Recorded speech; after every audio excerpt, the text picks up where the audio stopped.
पचपरा का भौजी हो। अरे का ये देवर बबुआ? सुना एक बात तुमसे बताई। का बोला? तुम्हारे गांव का प्रधान के हो? अरे तू ना जानत हुआ? नहीं हो। अरे रमेश पासवान हम हो। अच्छा, इहो ऐसा प्रधान ना न हुआ तुम्हारे गांव में कुछ विकास उकास कैले हुआ? अरे का है ना ऐसा तो नहीं ना कि कुल खाए गई ना। ई तू का कहता रह? सुना तुमसे क्या हमार सवाल है, तनी अपने गांव के प्रधान जी वाली हमके जवाब दाता। हम सवाल करती प्रधान जी पर। तू पूछी के देखो। सुना सुना भौजी हमारे अपन कहा विचार, खुश बाड़ू का यही प्रधानी से। अच्छा अच्छा ये सवाल है।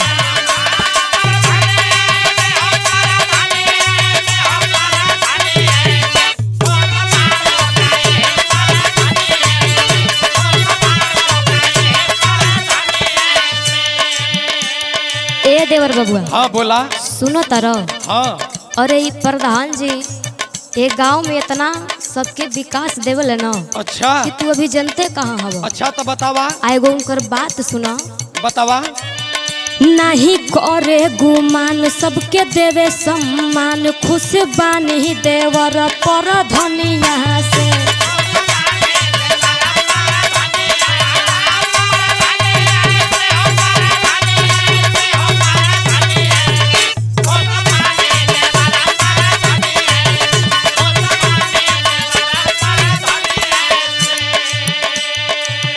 ए भौजी का हो देवर बबुआ?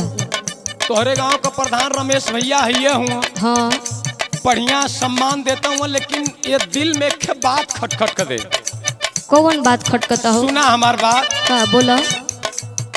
बोला बात साफ साफ, मिलल योजना का लाभ, भयल कवन कवन काम प्रधानी में।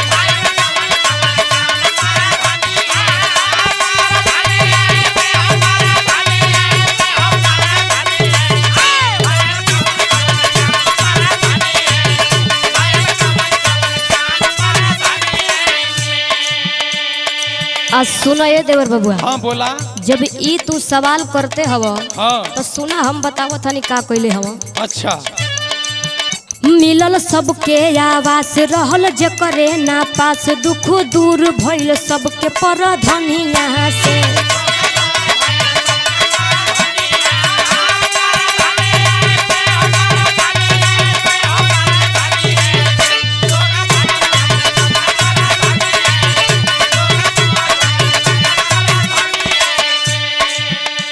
अच्छा ये बतावा। हाँ बोला। अब का कहल चाहता रह? तनी सुना एक बात और हो।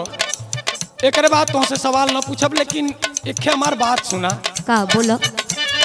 बाटे पक्का इरादा पूरा करला वादा, भइल जन जन में नाम प्रधानी से।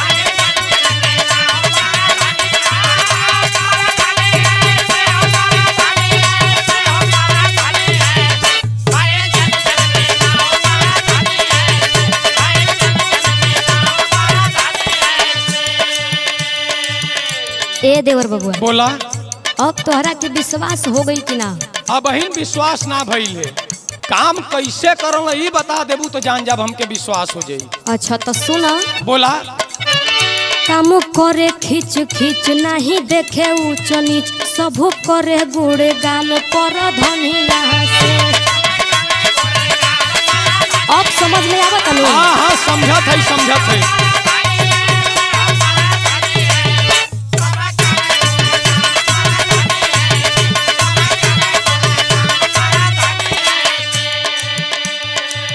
सुना ये भौजी। बोला ये देवर बबुआ। हमार सवाल करे का मतलब ही रहा। हाँ रमेश पासवान जी पचपरा का प्रधान जी हुए, इनकर बड़ी गुणगान सुन ले रही हम। अच्छा। तब हमके तोहरे तरावे के पड़ल है। सुनत है कि सन 2027 में जनता का मांग है कि आप विधायक के रूप में भैया आए जाती चकिया विधानसभा से, तो हमन गरीबन का दुख दूर हो जात। सुनाई हमार बात। का बोला? रमेश भैया का शोर गुजेला चाहूँ, दा विधायक बनाए प्रधानी से। अरे वो तो हो ही जाए।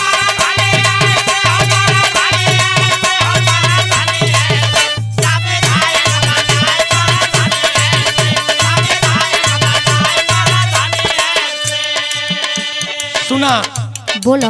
गरीबन का तो दुख दूर होबे करी, हाँ लेकिन अपने प्रधानी में रमेश पासवान भैया इतना काम कर देला, आ तुमसे पूछ भी लेली, तू हमके बता भी देलू, लेकिन चकिया विधानसभा से हमन सोचत हियन एक बार विधायक बन जा, लेकिन उनकर प्रचार कर अबू ना, साथे चलबू ना। अरे हम तो एकदम रेडी बनी। तो सुना हमार बात, बोला। रमेश भैया का शोर गूंजेला चाहुओ, ता विधायक बनाए प्रधानिया से।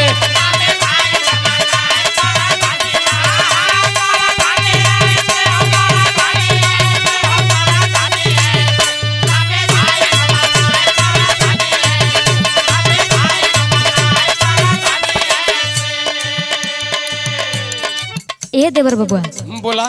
सुनो तारो। हाँ बोला।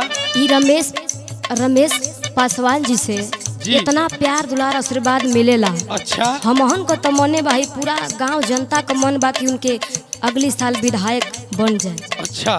लेकिन एक बात सुनो ना। बोला। रमेश भैया का प्यार करब हमहू प्रचार, देखल चाहिला विधायक प्रधानिया से।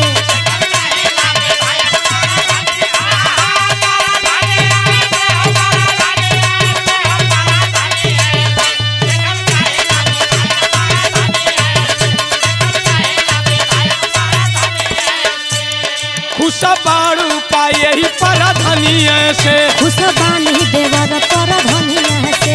आइल जन जन में नाम प्रधानिया से, सब करे गुड़े गान प्रधानिया से। ता विधायक बनाए प्रधानिया से। खुशबानी देवर प्रधानिया